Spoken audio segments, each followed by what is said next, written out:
Welcome to Play It by Tier. Today I'll be ranking each episode of Star Wars Visions onto our iconic 6-level tier list. I also think I'm qualified because, I've watched 100 anime in the last 9 months.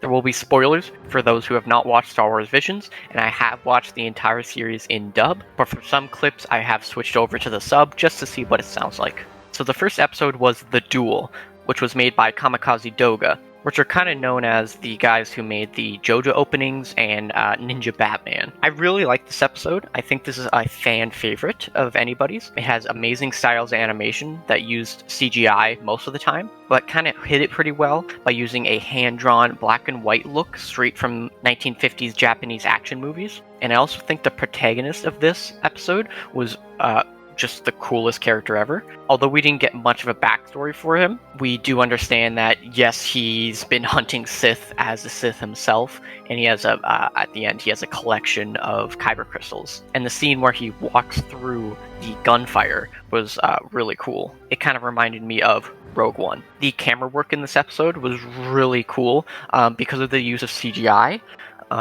They could easily move the camera anywhere, and they could get the same effect as physically moving a camera around some action. The sound design was also a highlight. When the main character pulled out his lightsaber, he had the sound was just crazy. The idea also of attachments that you could put on your lightsaber. In this example, she made it an umbrella that spins to show she can make a shield for herself. The action choreography was not too interesting. It looked kind of stiff a bit, but that might have just been because of the CGI.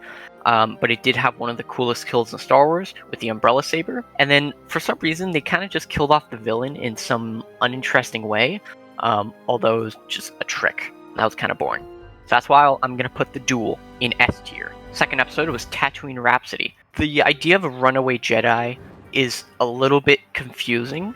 They didn't really explain it that it was during Order 66. The character design for each of the characters was pretty cool. The red 3-torso dude was probably my favorite.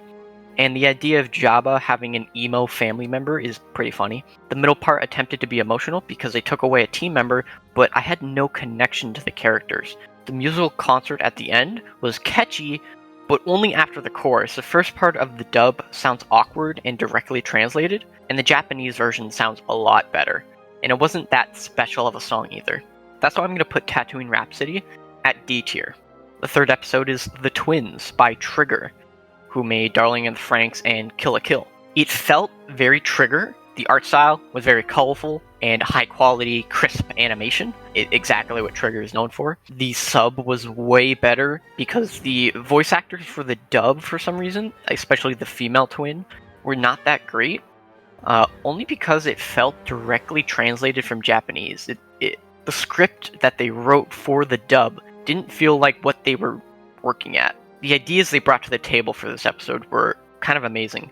Humans born from the dark side, a doubled Star Destroyer with the power of the Death Star, using robotic arms for extra lightsabers, a massive, triple rainbow explosion lightsaber was pretty cool to see, and also a callback to The Last Jedi, but this time, it made sense. That's why I'm going to put the twins at B tier. The fourth episode was The Village Bride, which was produced by Kenma Citrus, the people who made Made in Abyss and Rising of the Shield Hero. The music was also made by Kevin Penkin, which he did the Made in Abyss soundtrack. And I will say, this was my favorite episode, period.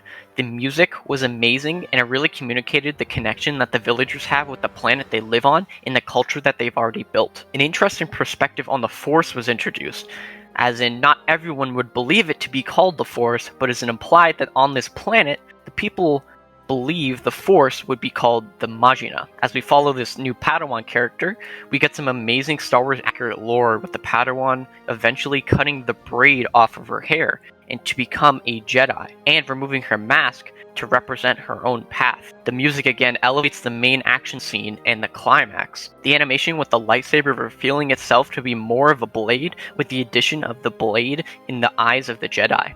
That's why Village Bride will be at the top of S tier. Episode 5 was The Ninth Jedi. The setup of this episode was probably the most interesting so far. Jero sends a message to all the Jedi to gather here to get the lightsabers. The animation style looks very production IG, slightly gritty and very anime looking. The main female character even looks a bit like a certain Haikyuu character. The idea of tempering a kyber crystal so the color of the saber depends on the connection is a nice idea, but they never get creative with it other than the first time it's explained to us with the female character. By the end, I would have personally preferred if the saber stayed transparent because that is very unique and cool. But on the other side of the coin, it does feed into the reveal at the end. All the Jedi recalled as his planet were actually killed and replaced with 5 Sith warriors. I like to predict shows like this, and sometimes I ruin the show for myself. But I honestly did not see this coming. This is why the 9th Jedi is in S tier. The 6th episode was TOB1, made by Science Saru, which made Devilman Crybaby and Ping Pong the Animation. Something didn't feel right about this episode. It felt like an animated short that you would find on a Star Wars Kids YouTube channel, and the episode was way too short to have any emotional tension. The ending action was also so unnecessarily good, and it also had some obvious references to Astro Boy, and it was a really good setup for a basic shonen anime. This is why TOB1 is in C tier.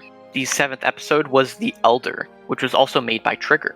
I will say this episode had some solid animation, good voice actors, and David Harbour as the Jedi Master was a highlight. So far, it had the best writing, the script was really good for the dub, and it really showed the connection between the Master and his Padawan, showing the effects of old age in the perspective of being a Sith Master, and it also had really good and speedy action.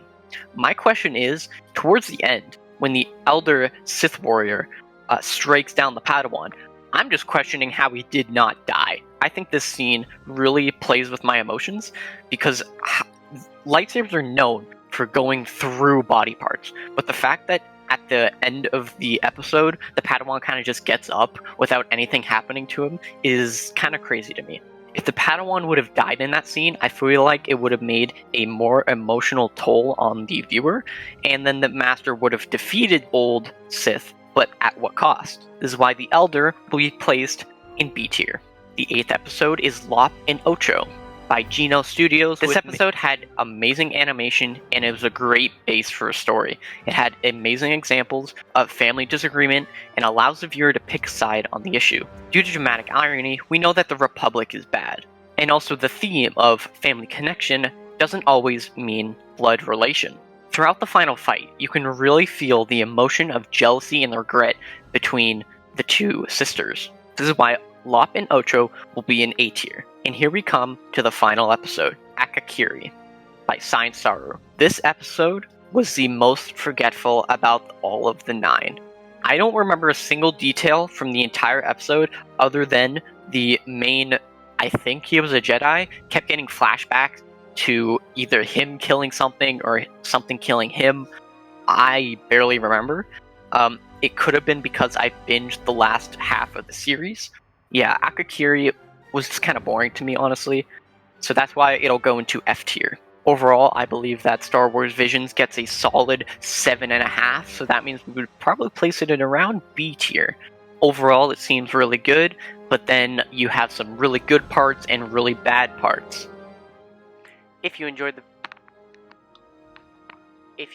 video, we'd love it if you could like and subscribe. We upload Play It by Tiers quite regularly, and we'd love your support and feedback.